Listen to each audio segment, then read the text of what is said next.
I'm Neva Flores, and I'm working with Callie Fulton on our social issues project. The topic we chose was on self-esteem and anxiety. Self-esteem is a confidence in one's own worth or ability. Anxiety is the most common form of a mental illness in the United States. 10% of teenagers and 40% of adults suffer from an anxiety disorder of some kind.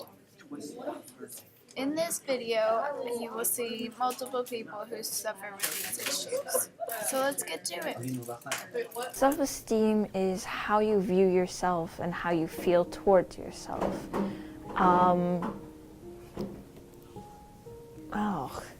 It's like how you feel about your own self in your own point of view, from your own point of view. What do you think anxiety is? Anxiety is a somewhat persistent fear, usually completely, what's the word I'm looking for?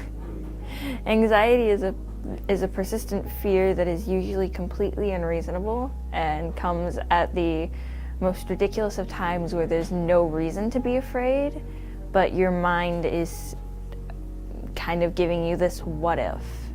What do you think self-esteem is? To me, self-esteem is like the way you view yourself, and like if you think like the way if you're comfortable in your own skin, and like how comfortable you are with your own body and your thoughts and everything about yourself, just like the way you think of yourself. What do you think anxiety is? Anxiety is something, it's like this, it's being nervous in situations where there's no reason to be nervous.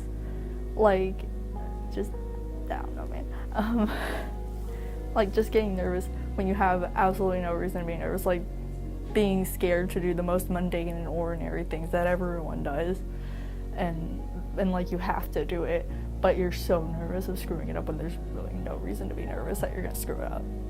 Esteem is just the overall way you look at yourself and how you feel about it. Like, you could be super skinny and hate it, or you could be super skinny and love it, or you could be on the bigger side and hate it, or on the bigger side and be proud of yourself. It's just, it's self-esteem is just a feeling you get about your body image, your just the way you look overall.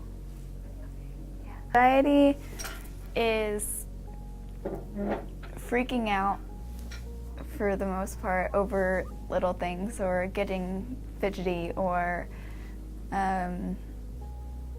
not wanting to put yourself in certain situations that could be easy for many other people. I do struggle with anxiety in social situations. A lot of times I'm very awkward and quiet and kind of distant unless I get comfortable in the situation, in which I'm very loud. But a lot of times in a new place or a new setting with people I don't really know, I'm gonna kind of stick to myself off in a far corner away from people, or I'll just have panic attacks in broad daylight for no reason. Help other people with these issues understand. I feel like talking about it more, just bringing it more into the light, that will help people understand. Because like I said, we're taught to keep it under wraps. And if we bring it more into the light, then people realize, oh, I'm not the only person that deals with it. Because that's the thing. People with anxiety and self-esteem issues, they think I'm the only person going through this, when you're not. A lot of people deal with it. And I feel like if we talk about it more and help each other try to get through like the panic attacks and the worrying about the way you look and how other people view you and stuff like that, if we talk about it with each other more, then it'll help each other, just knowing that you're not the only person dealing with it.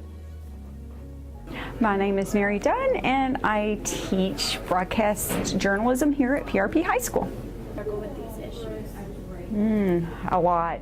I think daily I see probably there's at least a third of the students that I see that are struggling internally with these kind of issues with anxiety. Yeah. I think you as a teacher can help. I only remember that because of Lobelia. It's hard. As a teacher, we try to get to know each of our kids, and in the busyness of the day, sometimes we might overlook it, but we really have to kind of be in tune with students that are quiet, or maybe the way that they're exhibiting their behaviors. We can sit down with them, give them some one-on-one, or connect them with people. We have people here at school, and most schools do, counselors or some kind of psychologist, healthcare, mental health, people that are here on campus that we can send our students to. Call in parents. Are the parents aware? Trying to figure out what it is that they need. It's better to have a student go to counseling than to sit and struggle in your class. Get them the help they need so that they can put things in perspective and and kind of right the world again for a little bit, so that they can succeed in the classroom. No, not everyone's the same. People go through it differently. Not everyone goes through different struggles. Like, some people deal with anxiety different with me. Some people have different self-esteem issues than me. Like, everyone's different. Well, this has been said a million times, but people are like snowflakes. No one is exactly the same. So your anxiety and someone else's anxiety, your self-esteem and someone else's self-esteem, they might not be the same.